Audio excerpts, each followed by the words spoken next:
승무패 17회차 현미경 분석 1부 첫 번째 경기는 포항과 제주의 경기입니다. 무패 투폴로 가보도록 하겠습니다.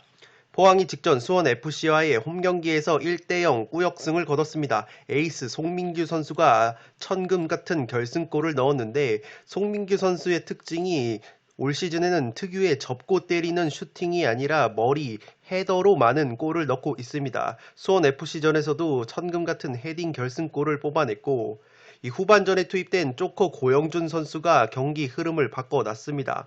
오른쪽 측면에서 날카로운 크로스로 송민규 선수의 헤더 결승골을 어시스트를 하면서 3연승을 이끌었습니다. 타쉬와 크베시치라는 용병 선수들은 기대 이하의 활약이 이어지고 있고 지난 시즌 맹활약을 펼쳤던 팔라시오스도 오른쪽 측면에서 기대 이하의 활약을 보여주고 있습니다.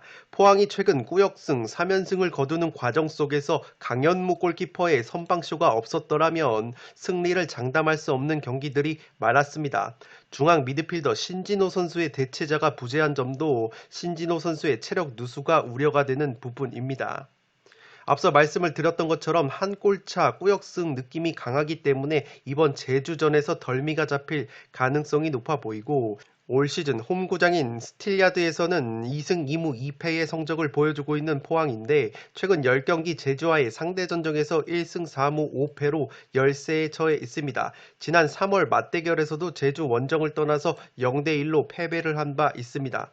제주의 경우에는 직전 서울과의 홈경기에서 2대1 역전승을 거뒀습니다. FC 서울이 2군 멤버로 선발 라인업을 꾸렸고 제주의 낙승이 예상이 됐지만 전반 초반에 페널티킥으로 선제골을 이른 시간에 실점을 해서 어려운 경기를 했습니다. FC 서울이 수비적으로 내려앉았기 때문에 제주가 밀집 수비를 뚫어내는데 어려움을 겪었지만 그래도 주포 주민규 선수가 선제골 과정에서 기점 역할을 했고 좌우 윙백 백인 정우재와 안현범 선수가 좋은 컨디션을 보여줬습니다. 지난 1차전에서 포항을 상대로 경기 내용 측면에서 더 나은 모습을 보이면서 1대0 승리를 거뒀던 포항이기 때문에 이번 포항 원정에서도 좋은 경기력을 보여줄 수 있지 않을까 싶습니다. 살롱 코멘트에서 정리를 해드리면 지난 1차전 1대0 승리 당시 제주가 경기 내용적으로 포항에게 밀리지가 않았습니다. 제주가 오히려 빡빡한 전방 압박을 가하면서 포항을 몰아세웠고 주도권을 쥐면서 제주가 좋은 경기를 펼쳤습니다. 다만 당시에 제주 같은 경우에는 골 결정력에 어려움이 있었는데 1대0으로 승리를 거뒀을 때도 수비수 정훈 선수의 벼락 같은 중거리 슛 선제 결승골로 1대0 승리를 거뒀습니다. 그런데 제주가 최근에 주포인 주민규 선수를 비롯해서 류승우 같은 선수들의 컨디션이 한껏 살아났기 때문에 공격진에서 이제는 마무리가 가능해졌다는 점에서 포항이 어려운 경기를 하지 않을까 싶습니다. 직전 경기에서 제주가 서울을 상대로 2대1 꾸역승을 거뒀지만 서울이 수비적으로 내려앉은 전술을 썼기 때문에 어려움을 겪었습니다. 제주가 시즌 개막전에서 성남과 0대0으로 비긴 점 등을 봤을 때 수비적으로 내려앉는 팀을 상대할 때는 조금은 고전을 하는데 포항의 경우에는 최근에 김기동 감독이 수비적인 밸런스를 중시를 하긴 하지만 어느 정도 맞불을 놓는 공격적인 성향을 갖고 있는 팀이기 때문에 직전 서울을 상대했을 때보다는 제주의 빠른 윙백을 활용한 역습 트랜지션이 먹힐 가능성이 높아 보입니다. 지난 1차전과 포항이 달라진 점은 용병 타쉬와 크베시치가 합류를 했다는 점인데 타쉬와 크베시치의 공격력으로 K리그 최소 실점 2등을 달리고 있는 제주의 조직적인 3백을 뚫어내기에는 역부족으로 보입니다. 최근에 송민규 선수가 특유의 접고 때리는 오른발 슈팅이 아니라 머리 헤더로 많은 골을 넣고 있는데 제주 같은 경우에는 제공권이 나쁘지가 않고 3백 수비들도 조직적으로 이루어지기 때문에 송민규 선수의 특유의 헤딩골이 이번 제주전에서 나올지도 의문인 것이 포항입니다. 다만 양팀 모두 3연승 중이라는 점에서 4연승 타이밍에서 한번 부러진다면 최근 포항이 강현무 골키퍼의 컨디션이 굉장히 좋고 강현무 선수의 선방쇼에 힘입어서 불안했던 권한규, 전민광 중앙수비 조합도 덩달아 안정감을 찾는 모습이 있기 때문에 무승부로 부러질 가능성이 있다고 보여집니다. 그래도 승패를 갈라본다면 날이 한껏 서 있는 주민규를 포항의 중앙수비조합이 막아내기에는 버거워 보인다는 점에서 제주의 한 골차 신승이나 무승부가 그려지는 매치업입니다. 따라서 1번 경기는 무패 투폴로 가보도록 하겠습니다. 2번 경기는 광주와 대구의 경기인데 광주의 단통 패배로 가보도록 하겠습니다. 광주가 직전 강원 원정에서 1대0 신승을 거뒀습니다. 세트피스 상황에서 펠리페 선수가 확실히 위협적인 모습을 보여줬고 최근 2연패 뒤에 승리로 분위기 반전에 성공을 했습니다. 지난 대구와의 1차전에서는 4대1 완승을 거둔 바 있는 광주이기 때문에 최근 홈에서 좋은 분위기를 보여줬던 광주가 2연승 도전에 나설 것으로 보입니다. 광주 관계자 인터뷰에 따르면 엄원상, 이찬동, 김종우 같은 부상 선수들이 늦어도 5월 중순 안에 복귀를 한다고 합니다. 그 말인즉슨 이번 대구전에는 엄원상을 필두로 해서 이찬동, 김종우 같은 핵심 중원 자원들이 모두 결장을 할 것으로 보입니다.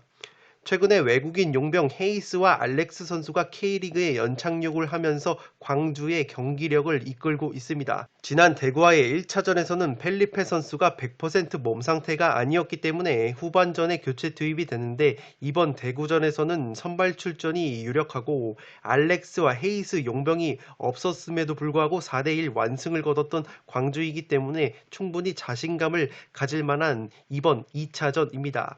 최근 10경기 상대 전적을 보시면 4승 2무 4패로 굉장히 팽팽한 흐름이 있는 것이 광주와 대구의 매치업이고 대구의 경우에는 직전 수원 삼성과의 홈경기에서 1대0 승리를 거두면서 시즌 첫 2연승에 성공을 했습니다. 지난 광주와의 1차전에서는 3백 수비의 한 축인 홍정훈 선수가 빠져 있었고 최전방 공격수 에드가 역시 부상 여파로 인해서 나설 수가 없었습니다. 윙백인 정승원 선수 역시 재계약 문제로 결장을 했었기 때문에 지난 1차전과 달리 대구 쪽의 핵심 멤버들이 대거 돌아온다는 점을 체크해 주시기 바랍니다. 1차전에서 광주의 골문을 열 때 프리킥 세트피스 상황에서 득점을 했고 확실히 대구 같은 경우에는 세트피스 상황에서 수비수 정태욱이나 수비수와 공격수를 병행하는 김진혁 같은 선수들이 제공권에 강점이 있기 때문에 이번 세트피스 한 방을 노릴 것으로 보이고 이 김진혁 선수가 당시에도 골을 넣었었는데 이 김진혁 선수가 최근에는 공격수로 나설 수가 있습니다. 홍정훈 선수가 3백 수비에 돌아오면서 김진혁 선수를 수비수로 쓰는 게 아니라 최근에 공격적으로 공격수로 기용을 하고 있는 이병근 감독이기 때문에 이번에도 광주를 상대로 김진혁이 공격적으로 나선다면 충분히 골망을 가를 수 있지 않을까 싶습니다. 대구의 에이스 세징야 같은 경우에는 수원전에서 결장을 했습니다. 부상 부위에 통증이 남아 있어서 아예 휴식을 취했기 때문에 이번 광주 원정의 출전이 조금은 유력하지 않나 싶습니다. 최전방 공격수 에드가 선수가 2경기 연속골로 감각을 끌어올렸기 때문에 이러한 부분도 대구 쪽에 조금은 힘을 실어주는 요소이지 않나 싶습니다. 베테랑 미드필더 이용래 선수가 경고 누적 징계로 결장하는 것은 조금은 전력 누수라고 보시면 되겠습니다. 살롱 코멘트에서 정리를 해드리면 지난 1차전에서는 스코어가 1대4로 대구가 완패를 당했지만 경기 내용 자체는 대구가 밀리지 않았습니다. 후반전에 수비 밸런스를 깨고 공격 일변도로 나섰다가 엄원상 등에게 뒷공간을 내주면서 연거푸 실점을 했던 것이 1대4 스코어가 나왔던 원인이고 광주의 경우에는 지난 대구전 완승을 이끌었던 김종우, 엄원상 같은 핵심 자원들이 부상으로 빠져있는 상황이기 때문에 물론 용병 알렉스와 헤이스의 합류로 공수에서 어느 정도 전력 보강이 됐지만 엄원상과 김종우가 빠지는 이 공격 중원 라인이 전력 누수가 더 커 보입니다. 공격수 펠리페 선수가 지난 1차전보다는 100% 컨디션까지 올라온 모습이지만 이 광주의 전력 강화보다는 대구 쪽의 전력 강화가 더 커 보이는 것이 사실입니다. 대구의 경우에는 3백 수비 한 축인 홍정훈이 복귀를 하면서 수비가 안정화가 됐고 홍정훈이 복귀를 하면서 김진혁이 수비수가 아니라 공격수로 활용을 할 수 있게 된 카드가 한 장 늘어났습니다. 지난 광주와의 1차전에서는 아예 결장을 했던 공격수 에드가가 최근 2경기 연속골로 부활에 성공을 했고 핵심 윙백 정승원 선수 역시 재계약 문제로 인해서 지난 1차전 광주전에 나설 수 없었는데 이번에는 출전이 가능하기 때문에 충분히 대구가 해볼 만한 경기로 생각이 되어집니다.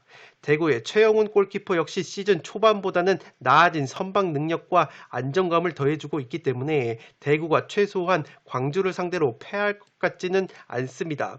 광주의 경우에는 직전 강원전에서도 보여줬듯이 세트피스 꾸역골 한 방이 있는 팀인데, 이 대구의 경우에는 정태우, 홍정훈 같은 이 걸출한 3백 수비 자원들이 제공권도 좋기 때문에 지난 강원전에서 광주가 보여줬던 세트피스 꾸역골이 나오지 않을 가능성이 높아 보입니다.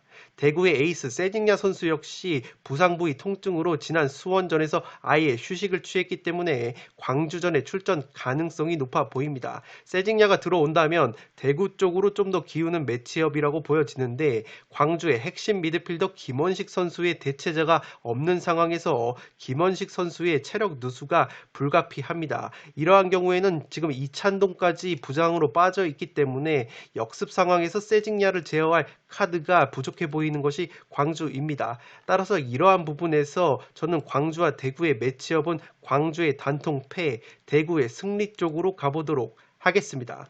3번 경기는 강원과 전북의 경기인데 무패 투폴로 가면서 이변을 바라보도록 하겠습니다.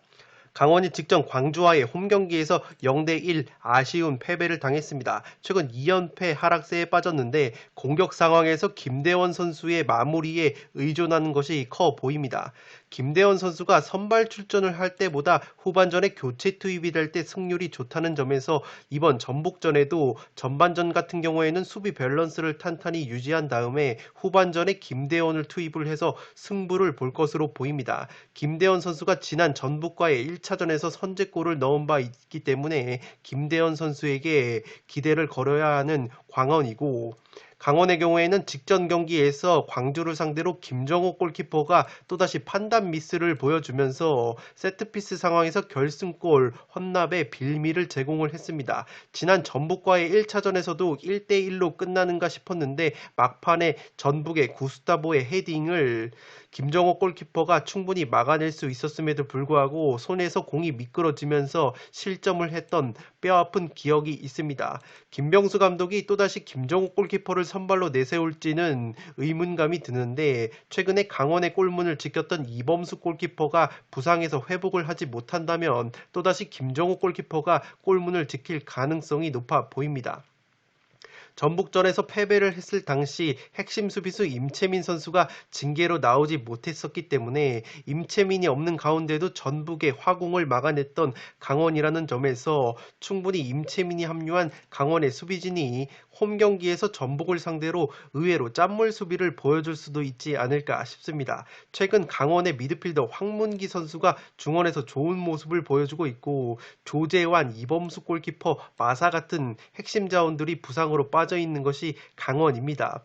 한 가지 우려스러운 부분은 강원의 핵심 중원 라인인 한국영과 김동현의 체력 누수가 우려가 되고, 고무열 선수 역시 매 경기마다 출전을 이어가고 있기 때문에 체력적인 누수가 있을 것으로 예상이 됩니다. 최근 10경기 상대 전적을 보시면 3승 1무 6패로 전북의 덜미를 심심치 않게 잡았던 강원이기 때문에 김병수 감독의 병수볼이 전북을 상대로 의외로 무승부까지 잡아볼 수 있지 않을까 싶습니다. 전북 같은 경우에는 직전 울산 원정에서 0대0 무승부를 거뒀습니다. 울산을 상대로 승리보다는 승점 1점을 추구하는 실리적인 경기 운영을 펼쳤습니다. 쿠니모토 선수가 부상에서 돌아오면서 이선의 김보경 같은 선수들이 체력적으로 로테이션이 가능하게 됐고, 한겨원 선수 역시 최근에 좋은 컨디션을 유지를 하면서 공격에 활기를 불어넣고 있습니다. 홍정호, 송범근, 최보경 이 구성을 하는 수비진도 최근 3경기 무실점을 기록을 하면서 전북이 어느덧 K리그 최고 짠물 수비팀이 됐습니다. 실점이 7골로 최소 실점인데 득점 역시 11경기 23골로 최다 득점을 보여주고 있어서 공수에서 최고의 활약을 보여주고 있는 전북입니다. 살롱 코멘트에서 정리를 해드리면, 강원만 만나면 최근 항상 고전을 해온 전북입니다. 지난 1차전 홈경기에서도 막판에 강원 김정호 골키퍼의 실책이 아니었다면 1대1 무승부로 덜미가 잡혔을 경기입니다. 김병수 감독의 강원이 최근 주춤하고는 있는데 확실히 실리축구로 변모를 했습니다. 과거에 김병수 감독의 병수볼이 패스와 점유를 중시하는 축구였는데 이 패스와 점유에 집착하는 것이 아니라 최근에는 결과를 이끌어내는 실리 축구로 전향한 모습이기 때문에 충분히 이번에도 전북의 덜미를 잡을 만한 매치업이라고 생각이 되고, 다만 현재 강원이 공격 상황에서 김대원 선수의 마무리에 의존하는 빈도가 크기 때문에 홍정호, 최보경, 송범근이 버티는 K리그 최소 실점 짠물 수비진을 상대로 강원이 골문을 열기에는 힘들어 보이는 매치업입니다.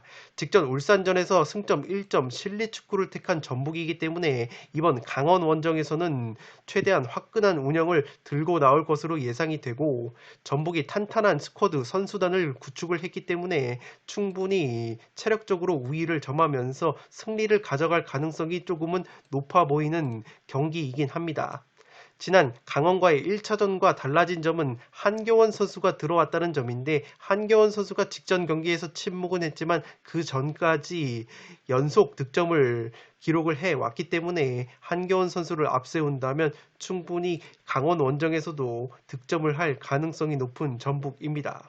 강원의 경우에는 팀의 주장이자 핵심 수비수인 임채민 선수가 지난 전북과의 1차전에서 징계로 나설 수가 없었는데 이번만큼은 돌아와서 수비진을 진두지휘할 것으로 보입니다. 임채민이 들어온다면 지난 1차전보다도 수비적으로 강화가 되는 강원이기 때문에 김병수 감독의 전북 킬러다운 면모가 또다시 한 번 더 나와준다면 충분히 무승부까지는 잡아볼 만한 매치업이라고 생각이 되어집니다. 다만 앞서 말씀을 드렸듯이 지난 1차전에서 결승골을 헌납했던 김정호 골키퍼가 직전 광주전에서도 판단 미스로 인해서 결승골 실점의 빌미를 제공을 했기 때문에 또다시 김정호 골키퍼가 나선다면 그러한 트라우마를 극복할 수 있을지 귀추가 주목되는 부분입니다. 만약에 김정호 대신에 이광현이나 이범수 골키퍼가 돌아올 수만 있다면 강원이 이 무승부까지 충분히 잡아볼 만한 경기라고 생각이 되어지고, 그렇기 때문에 3번은 무패 투포를 잡으면서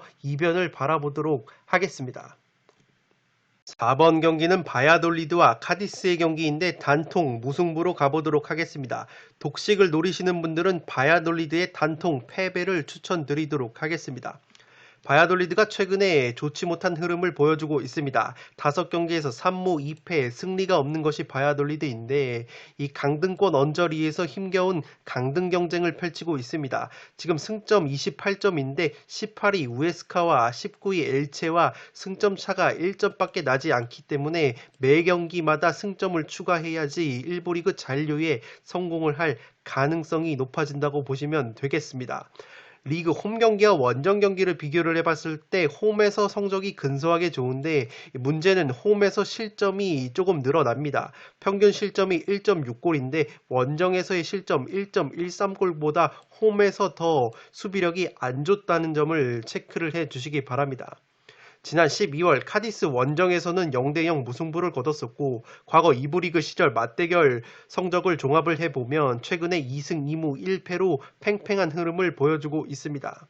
주전 공격수 와이즈만 선수가 발목 부상으로 인해서 출전이 불투명한 것도 바야돌리드의 뼈아픈 전력 누수라고 보시면 되겠고, 핵심 중앙 수비수인 야미크 선수 역시 부상으로 결장 중이기 때문에 공수에 걸쳐서 핵심 자원들이 빠지는 것이 바야돌리드입니다. 카디스의 경우에는 최근에 좋은 흐름을 보여주면서 사실상 잔류에 가까워졌습니다. 최근 라리가 5경기에서 2승 1무 2패를 거뒀는데 직전 레알 마드리드와의 홈 경기에서는 0대3 완패를 당했습니다. 리그 홈 경기와 원정 경기에서 성적 기복이 없는 것이 카디스이고 오히려 원정에서 좀 더 많은 승리를 챙긴 것이 카디스입니다. 카디스를 설명을 드리면서 항상 4-4-2 포메이션을 사용을 하고 선수비 후 역습을 취한다고 말씀을 드렸는데 역습 패턴으로도 3골이나 넣으면서 특유의 역습 한 방으로 덜미를 잡는 패턴을 보여주고 있습니다. 최근 비아레알, 레알 마드리드전 패배를 제외하면 3승 2무 무패의 상승세를 타고 있습니다. 확실히 자신들과 체급이 비슷하거나 체급이 한 단계 낮은 팀을 상대로는 쉽게 패하지 않는 모습을 보여주면서 어느덧 순위를 13위까지 끌어올린 것이 카디스입니다.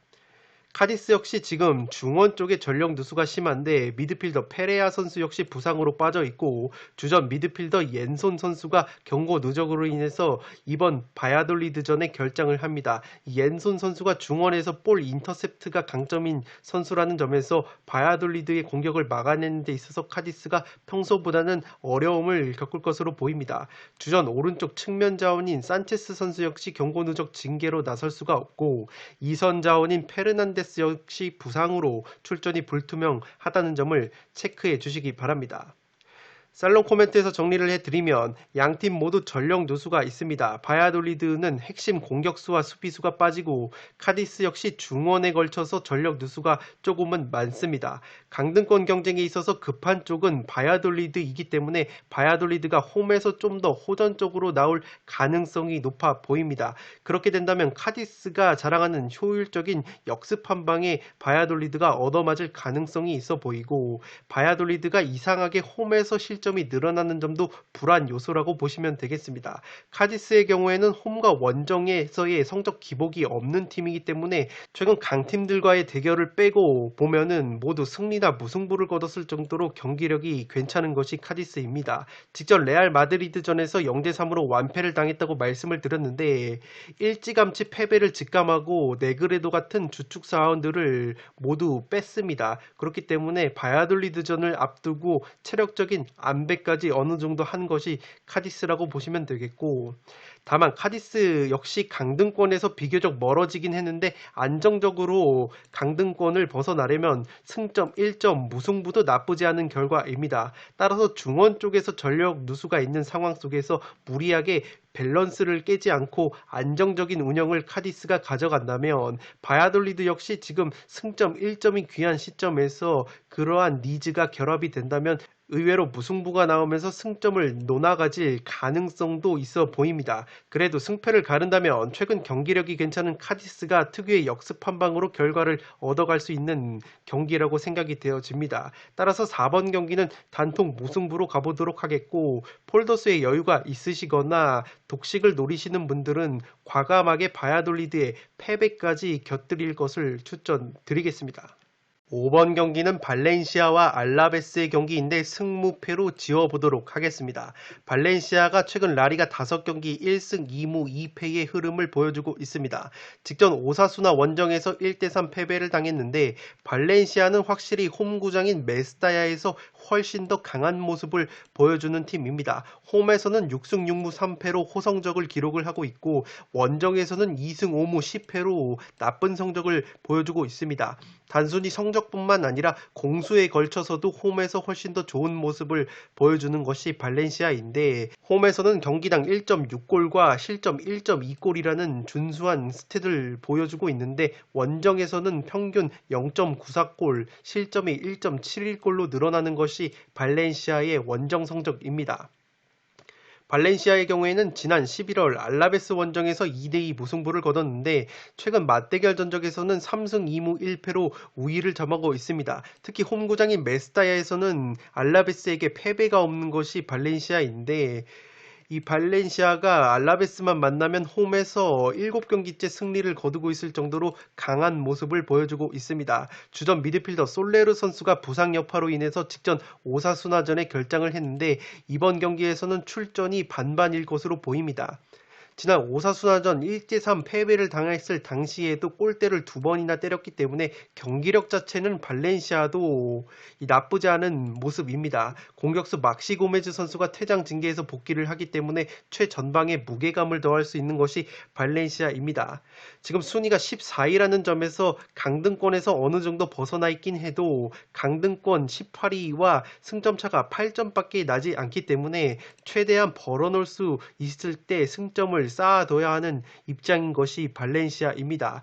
반면에 알라베스가 최근에 너무나도 좋지 않은 흐름을 보여주고 있다가 감독이 바뀌면서 분위기 반전에 성공을 했습니다. 2연승의 상승세를 탔는데 직전 비아레알과의 홈경기에서 2대1 승리를 거뒀습니다. 알라베스는 홈과 원정을 비교해봤을 때 발렌시아와 마찬가지로 홈에서 더 좋은 모습을 보여주고 원정만 가면은 성적이 2승 4무 9패로 좋지 못한 것이 알라베스입니다. 특히 실점이 홈에서는 평균 1.24골밖에 되지 않는데 원정에서는 실점이 평균 2골에 가까운 1.8골까지 증가를 하기 때문에 이 홈깡패 발렌시아를 상대로 조금은 어려운 경기를 할 수 있지 않을까 싶습니다. 그럼에도 불구하고 알라베스 사이드까지 제가 가져가고 싶은 이유는 최근에 카예하라는 감독이 부임을 했습니다. 이 감독이 누구냐면 지난 시즌까지 비아레알을 이끌었던 감독인데 비아레알에서 순위 5위를 차지했던 감독입니다. 그렇기 때문에 B클럽까지 지휘를 했던 경험이 있는 감독이 알라베스에 들어와서 분위기 반전에 성공을 했고 이 알라베스가 주포 호셀루라는 공격수를 제가 항상 말씀을 드립니다. 키가 190이 넘는 장신 공격수인데 이 선수가 직전 비아레알전에서 1골 1도움으로 맹활약을 했고 이 카이아 감독이 들어오기 전에는 아벨라르도 감독이 알라베스를 지휘를 했는데 이 아벨라르도 감독 체제에서 불화를 겪었던 루카스 페레스라는 공격수도 카이아 감독이 들어오면서 출전 기회를 잡고 있습니다.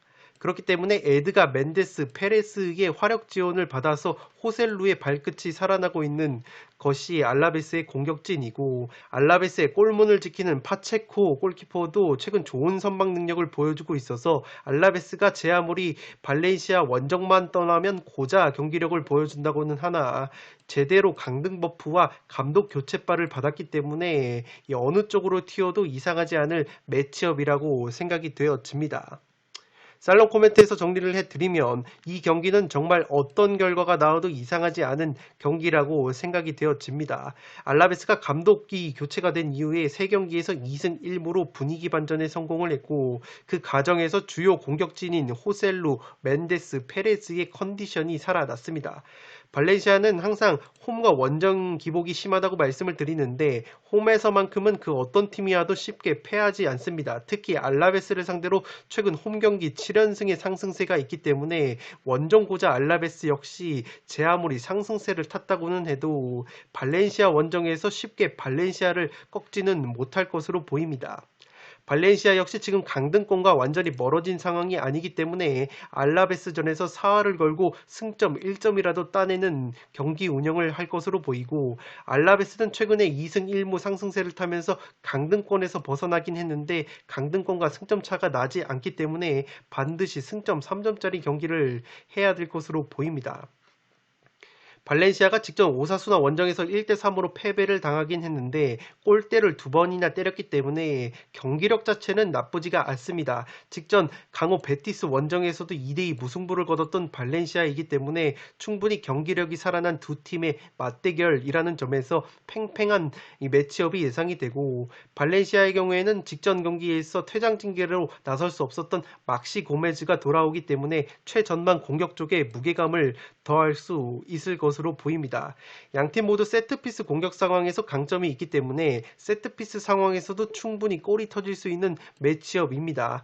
이러한 부분에서 굉장히 팽팽한 매치업으로 어느 쪽 결과가 나와도 이상하지 않은 경기라고 생각이 되어지고 그렇기 때문에 저는 승무패로 지어보도록 하겠습니다.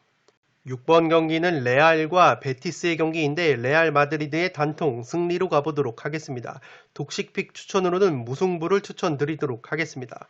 레알이 최근 모든 대회 5경기 3승 2무 무패 행진을 이어갔습니다. 직전 카디스 원정에서 3대0 깔끔한 승리를 거두면서 아틀레티코 마드리드와의 우승 경쟁에 이 불씨를 지핀 레알이고 홈과 원정을 비교해봤을 때 홈에서 11승, 원정에서 10승으로 기복이 없는 경기력을 보여주고 있습니다.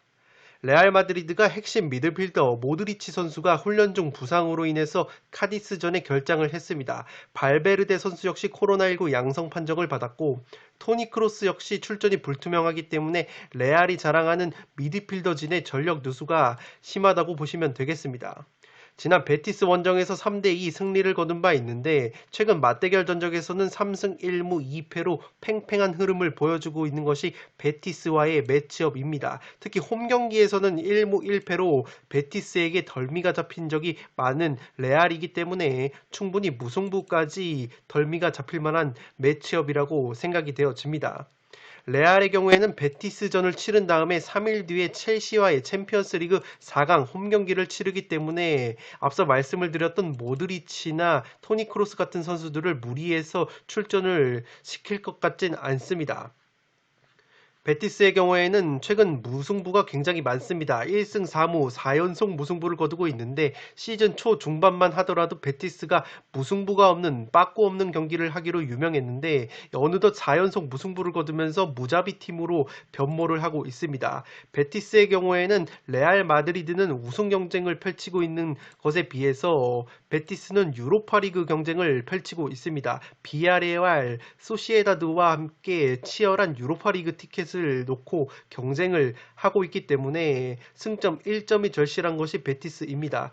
직전 빌바오와의 홈 경기에서도 0대0 무승부를 거뒀는데 전반 이른 시간에 페키르라는 선수가 퇴장을 당했음에도 불구하고 꾸역꾸역 0대0 무승부를 거두면서 승점 1점을 추가한 것이 베티스입니다. 홈과 원정을 비교해봤을 때 베티스는 홈에서 더 좋은 모습을 보여주는 팀이고 원정에서는 실점이 늘어나면서 성적 또한 떨어지고 있습니다. 핵심 공격 자원인 페키르 선수가 퇴장 징계로 인해서 나설 수가 없고 이 페키르 선수가 빠진 리그 경기에서는 1승 2패의 성적을 보여주고 있는 것이 베티스입니다. 최근 레알 원정 경기에서 3경기 무실점을 기록을 했을 정도로 레알 원정을 떠나서는 강세를 보였던 베티스라는 점을 체크해 주시기 바랍니다. 살롱 코멘트에서 정리를 해드리면 레알의 경우에는 모드리치 선수가 부상으로 빠졌고 발베르데 역시 코로나19로 나설 수가 없습니다. 토니 크로스 역시 불투명한 상황에서 이 3일 뒤에 첼시와의 챔피언스리그 경기를 앞두고 있기 때문에 이러한 부상자들은 무리해서 출전을 시키지는 않을 것 같습니다. 그래도 크로스와 모드리치가 나오지 못한다고 하더라도 중원의 카제미루가 수비적으로 중심을 잡아줄 수 있고 앞쪽에 이스코 같은 선수들이 들어와서 플레이 메이킹을 해줄 수 있기 때문에 레알이 승리를 가져갈 수 있는 가능성이 높아 보입니다. 직전 경기에서 카디스를 상대로 깔끔한 완승을 거둔 레알이고 그 경기에서 벤제마 선수가 맹활약을 했기 때문에 이 레알의 지단 감독이 위기 상황 때마다 3백 카드를 종종 꺼내들고 하는데 이번에도 베티스를 상대로 3백 카드가 예상 선발 라인업으로 들어와 있습니다. 이 최근에 바란 선수가 그래도 돌아오면서 바란, 나초, 밀리탕이 구성을 하는 3백 수비가 어느 정도 자리를 잡았고 베테랑 윙백 마르셀로 선수 역시 최근에 나쁘지 않은 컨디션을 보여주고 있기 때문에 이 위기 상황, 특히 부상자가 중원 쪽에 몰려있는 상황 속에서 이 베테랑 선수들의 활약이 나와주면서 베티스를 상대로 한 골차 꾸역승 정도는 거둘 수 있지 않나 싶습니다. 반면에 베티스의 경우에는 최근 4연속 무승부 흐름인데 아틀레티코전을 제외하면 모두 자신들보다 순위가 낮은 팀과의 경기들이었습니다. 핵심 공격 자원인 페키르가 나서지 못하는 것도 뼈아픈 전력 누수로 보여지고 레알의 경우에는 치열한 우승 경쟁, 베티스의 경우에는 치열한 유로파리그 경쟁을 펼치고 있기 때문에 양팀 모두 승점 3점을 노리려 할 것이고 그러할 경우에는 원정에서 실점이 많아지는 베티스가 레알 마드리드의 벤제마를 앞세운 밀도 있는 공격 한방 역습의 일격을 맞을 가능성이 높아 보입니다. 이 페키르 선수가 없어도 카날레스 같은 선수들이 풀어줄 수는 있는데 확실히 페키르 선수가 없으면 카날레스 쪽에 몰리는 공격 작업이 약점으로 꼽힐 것 같고 그렇기 때문에 이 레알 마드리드의 단통 승리로 가보실 것을 추천드리면서 독식픽으로는 그래도 베티스 역시 유로파리그 티켓을 향한 열망이 있고 레알 마드리드 원정에서 베티스가 좋은 전적을 보여주고 있기 때문에 레알의 중원 쪽의 전력 누수 등을 고려하면 최대치로 베티스의 무승부까지 잡아볼 만한 경기라고 생각이 되어집니다. 레알이 3일 뒤에 첼시와 챔피언스리그 4강 일정을 앞두고 있다는 점도 고려 요소라고 보여지고 그렇기 때문에 6번 경기는 단통 승리로 가면서 독식픽으로는 무승부까지 추천을 드리도록 하겠습니다. 현미경 분석 1부 마지막 경기는 인천과 울산의 경기인데 승패 투폴로 가면서 이변을 바라보도록 하겠습니다. 인천이 직전 성남 원정에서 3대1 완승을 거두면서 분위기 반전에 성공을 했습니다. 시즌 첫 원정 승리를 거둔 인천인데 용병 네게바 선수가 만점 활약 후 후반 중반에 아웃이 됐습니다. 스트라이커 김현 선수 역시 올 시즌 첫 필드골을 헤딩으로 넣었고 무고사 선수는 후반 막판에 교체 투입을 하면서 코로나19 완치 이후에 컨디션을 점점 끌어올리고 있습니다. 이 베테랑 풀백 오재석 선수를 3백의 스토퍼가 아니라 윙백으로 올려서 오른쪽 측면 공격을 전개하게 했고 김현의 추가골을 어시스트를 했습니다. 팀의 주작이자 핵심 미드필더인 김도혁 선수 역시 처진 위치가 아니라 보다 공격적인 위치로 끌어올려서 활용을 했는데 오른쪽 측면 돌파를 하면서 네게바 선수의 선제골을 어시스트를 했습니다. 김도혁 선수와 더불어서 인천 중원 살림을 책임지고 있는 문지한 선수가 모처럼 휴식을 취했기 때문에 울산전의 선발 출전이 유력합니다. 침묵을 지켰던 아길라르 선수 역시 페널티킥으로 모처럼 골맛을 봤기 때문에 이 네게바, 김현, 아길라르라는 삼각편대 공격 자원들이 모두 이 공격 포인트를 기록했다는 점에서 고무적인 것이 많았던 성남 원정이었습니다. 최근 10경기 상대 전적을 보시면 울산에게 1승 3무 6패로 열세인데 그래도 홈에서만큼은 인천이 전통적으로 울산의 덜미를 심심치 않게 잡아왔고 끈적한 승부를 해왔습니다. 지난 1차전 울산 원정에서는 1대3 패배를 당했는데 페널티킥으로만 2골을 헌납했기 때문에 조금은 아쉬웠던 결과였습니다. 울산의 경우에는 직전 전북과의 홈경기에서 0대0 무승부를 거뒀습니다. 미드필더 신영민 선수가 풀타임 활약을 하면서 맹활약을 했고 그렇기 때문에 원두재 선수가 인천전에는 선발 가능성이 조금은 높아 보입니다. 최전방 공격수 김지현과 힌터제어가 여전히 기대 이하의 활약을 보여주고 있고 그나마 다행인 것은 오른쪽 풀백 김태환 선수가 최근 컨디션이 좋지 못했는데 그래도 전북전에서는 특유의 저돌적인 오버래핑이 몇 차례 나왔습니다. 왼쪽 풀백 홍철 선수는 또다시 부상으로 이탈을 했기 때문에 인천전에는 서령우 선수가 나올 것으로 보이고 지난 인천과의 홈경기에서는 이동준 선수가 맹활약을 했습니다. 당시에는 김지현 선수가 부상으로 빠져 있었기 때문에 이동준 선수가 제로톱으로 나섰는데 오히려 이 이동준 선수 제로톱 카드가 적중이 되면서 3대1 완승을 거뒀습니다. 살롱 코멘트에서 정리를 해드리면 이 경기는 울산 홍명보 감독에게 달려있다고 보여집니다. 홍명보 감독이 지난 1차전처럼 이동준을 오히려 원톱, 제로톱으로 세울 경우에는 울산이 승리를 가져갈 가능성이 높아 보이고 만약에 김지현이나 힌터제어를 최전방에 선발로 내세운다면 인천에게도 기회가 올 것 같은 경기입니다.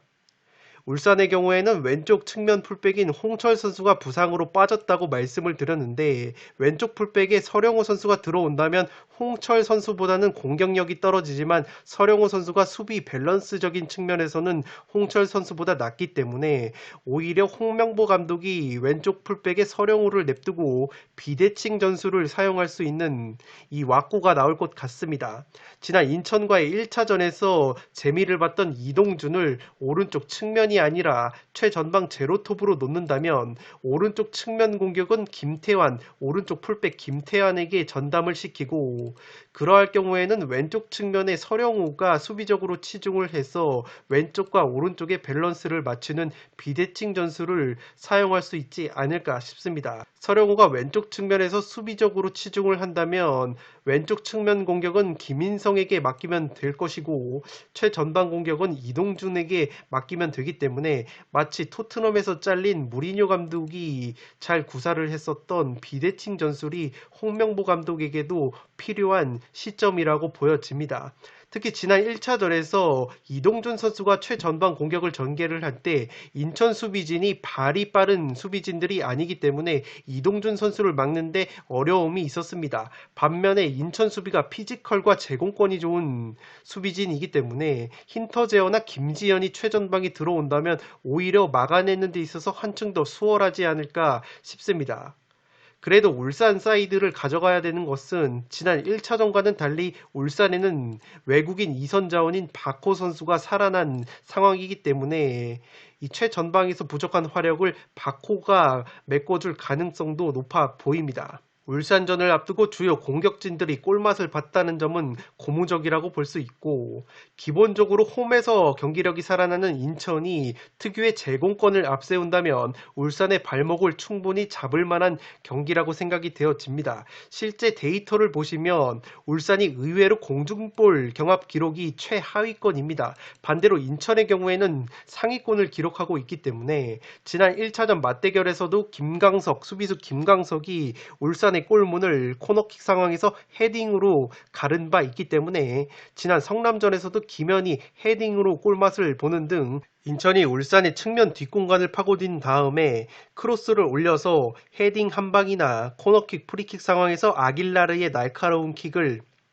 수비수 김광석, 델브리지, 공격수 김현같이 제공권이 좋은 선수들의 뚝배기 한 방을 노린다면 충분히 이변이 나올 만한 경기라고 생각이 되어집니다. 인천의 핵심 중앙 미드필더 문지환이 모처럼 휴식을 취했기 때문에 단단한 문지환, 김도혁 중앙 라인이 가동이 되는 인천이기 때문에 중원 쪽에서도 그렇게까지 밀릴 것 같진 않습니다. 상대 전적면에서 확연한 열세이지만 홈에서만큼은 울산과 끈적한 경기를 해왔던 인천이기 때문에 최근에 조현우 골키퍼가 울산에서 시즌 초반만큼 선방 능력을 보여주지 못하고 있기 때문에 컨디션이 떨어진 조현우 골키퍼를 특유의 제공권을 앞세운다면 공략할 수 있지 않을까 싶습니다.